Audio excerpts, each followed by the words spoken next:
നിയമസഭാ തെരഞ്ഞെടുപ്പിൽ കണ്ണൂരിൽ കെ സുധാകരൻ സ്ഥാനാർത്ഥിയായേക്കും. UDFന്റെ ഉറച്ച മണ്ഡലമായിരുന്ന കണ്ണൂർ തിരിച്ചുപിടിക്കാൻ സുധാകരനെ രംഗത്തിറക്കണമെന്ന് ഒരു വിഭാഗം നേതാക്കൾ ഉൾപ്പെടെ ആവശ്യപ്പെടുന്നുണ്ട്. അതേസമയം കഴിഞ്ഞ 2 തവണയും മണ്ഡലത്തിൽ നിന്ന് ജയിച്ച രാമചന്ദ്രൻ കടന്നപ്പള്ളി ഇത്തവണ മത്സരിക്കുമോ എന്നതിൽ ഉറപ്പില്ല. അങ്ങനെയെങ്കിൽ സീറ്റ് CPIM ഏറ്റെടുക്കാനാണ് സാധ്യത. News Malayalam the biggest. E Ahamed, N Ramakrishnan, K Sudhakaran, AP Abdullakutty തുടർച്ചയായി UDF MLA-മാരെ നിയമസഭയിലേക്ക് അയച്ച കണ്ണൂർ നിയോജക മണ്ഡലം. CPIM വിട്ട് കോൺഗ്രസിലെത്തിയ ഉടൻ സ്ഥാനാർത്ഥിയായപ്പോൾ പോലും അബ്ദുള്ളക്കുട്ടിയെ ജയിപ്പിച്ച UDFന്റെ ഉറച്ച കോട്ട.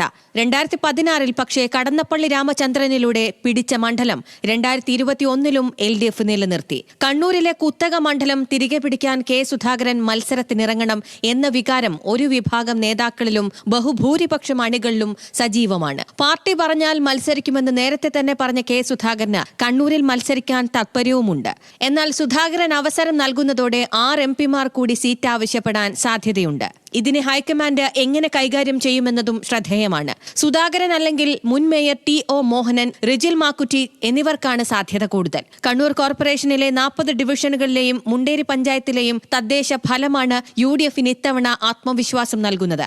അനുകൂല രാഷ്ട്രീയ കാലാവസ്ഥയ്ക്കൊപ്പം സുധാകരൻ സ്ഥാനാർത്ഥിയാകുക കൂടി ചെയ്യുന്നതോടെ കണ്ണൂർ തിരികെ കയ്യിലെത്തുമെന്നാണ് UDF പ്രതീക്ഷ.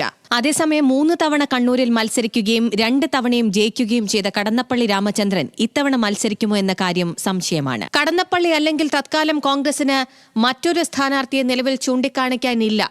ഇതോടെ സീറ്റ് CPIM ഏറ്റെടുക്കാനുള്ള സാധ്യതയാണ് തെളിയുന്നത്. അങ്ങനെയെങ്കിൽ കണ്ണൂരിൽ കെ സുധാകരൻ CPIM തെരഞ്ഞെടുപ്പ് പോരിനുള്ള സാധ്യതയേറുകയാണ്. ന്യൂസ് മലയാളം, കണ്ണൂർ.